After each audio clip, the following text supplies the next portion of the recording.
family are a huge part of their cancer journey and their cancer treatment.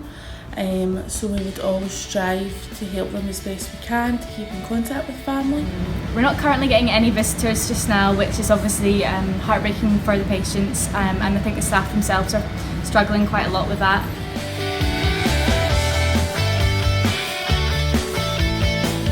So the iPads, we can FaceTime, patients can FaceTime family members when they're in hospital because we can't have visitors, and the nurses help the patients sort of spell out what it is they'd like to say to their families.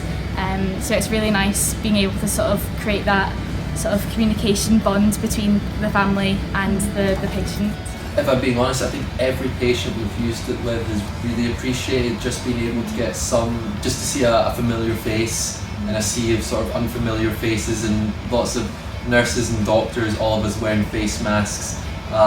So I think at a time when everyone seems a bit unfamiliar, especially now when everyone has a mask on, I think every patient we've used the video conferencing with has just appreciated being able to see someone that they know and being able to have that communication. And I think the video aspect of it just adds something that a phone call really lacks.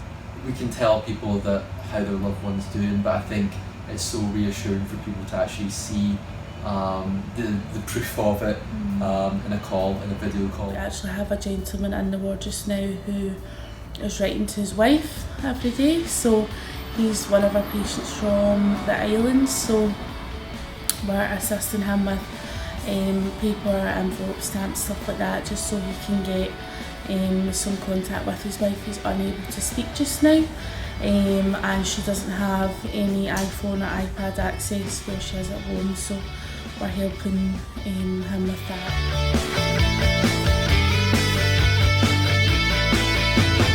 A young girl who had learning disabilities, who was transitioning from children to adult. We just adapted, staff brought in different things like paints, there was plasticine,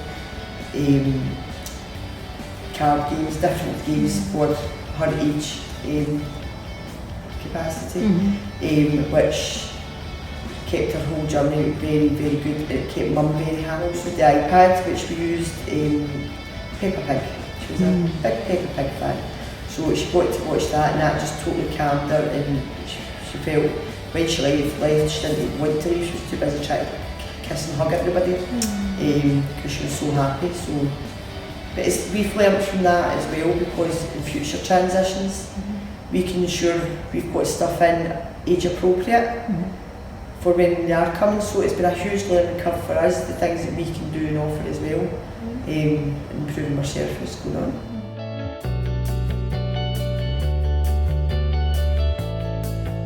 But I would say it's the small things that are most important to patients.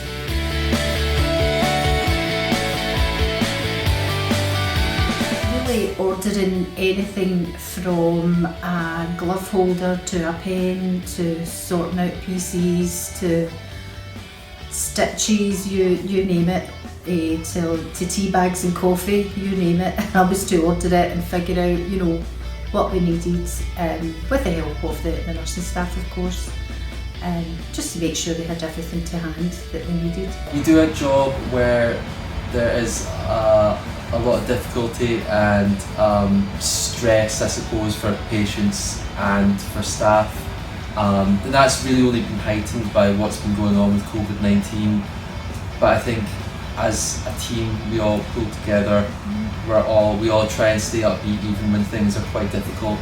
I think patients appreciate that if we're all optimistic and we stay upbeat and we try and include them as much as we can, just being as friendly, optimistic, just even if we're wearing a mask, just explaining why we've been doing that, and just being our usual kind of friendly selves, I think, yeah.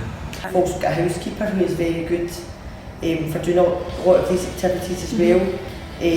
So she'll take on some of the quizzes and things like that and do that as she's going round with the trolleys, sort of cleaning and speaking to patients and things. So she adapts a lot of these roles.